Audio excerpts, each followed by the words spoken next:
I'm doing my daily organizing.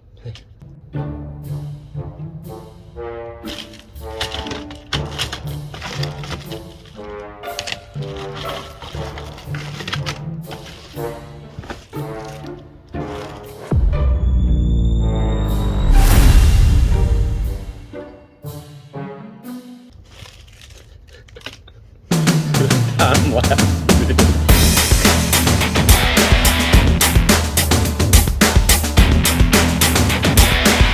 Called a what? Dummy bar. Because it looks like you could do all kinds of stuff with it, but it's kind of like a Swiss Army knife. Like none of the stuff in it's really worth the crap.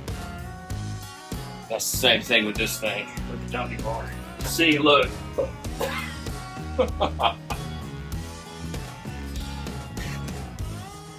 It has a 2x4 bender that you can't do anything with. It's like they made everything upside down on it or something.